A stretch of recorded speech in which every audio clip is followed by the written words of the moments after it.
The first year that Susan G. Komen came to Nebraska, my sister Barbara said, hey, there's this race. It's for breast cancer survivors. I think we should go. Let's go do it. At that time, it was at the Breast Cancer Survivors Park. So, lo and behold, we got up, went down there. I expected to see maybe a handful of breast cancer survivors and maybe, a little more than that of actual people participating. When we got down there that morning and I saw all the pink balloons and then all these people started to show up. And when they took our photograph of the survivors and there was over 200 of us, I realized I was not alone. So much pink. Oh my gosh, I never had pink before in my life. I went out and bought some pink things, but it was just a way, I think, of healing, just to help you heal. And just other survivors embracing you, saying, you need to come and participate. So it's just a sisterhood. People you didn't even know was reaching out to you saying, come and be part of this sisterhood.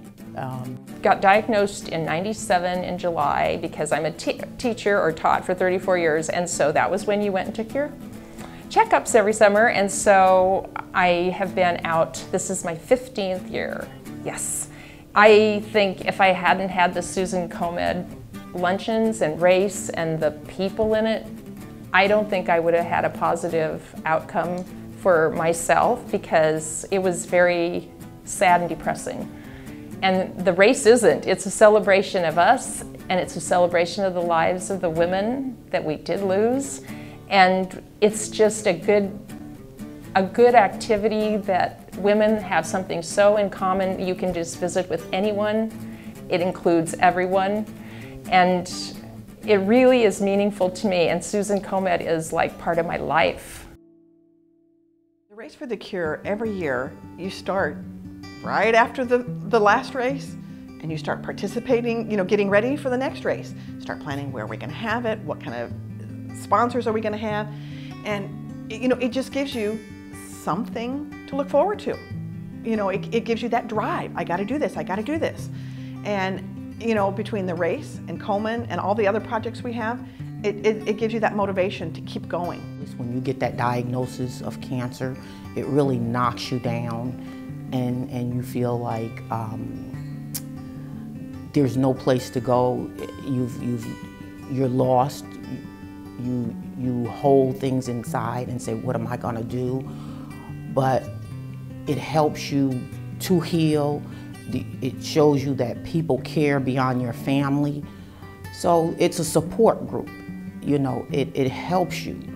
And I just feel like it's a way of bonding with other people other than your family and friends, meeting new people and say, come back. There's things that you can get involved with. And I cannot say enough about Susan G. Komen. It is a great organization, and I hope and pray that people will continue to support it. Well, because they started the conversation, and I don't think before that it would have been as easy to get through this emotional time if you didn't have people talking about it and women supporting each other. And before that, nobody supported women. And it was a horrible thing and nobody talked about it. And I don't even remember anything as I was growing up. And so I guess I'm glad I got breast cancer when Komen was around. Because if I didn't, I think I would have been, I don't know what, I don't even want to think about it. I don't think I could have gone on and had this kind of life. And it's a new normal, but it's a good normal too. So yes, thank you, Susan Komen. It's so much love. And that's the big thing. We gotta love each other, and that's what it is. It's just a bunch of love, and love is not love unless you give it away, and that's what I feel when I go there, just so much support and love. So now I help in the background between the Race for the Cure, the Breast Cancer Survivors Luncheon, the Putting on the Pink. Komen has given me avenues to meet new people, survivors as well as non-survivors, that have the passion to find the cure. And I do believe that someday we will find the cure, and someday soon.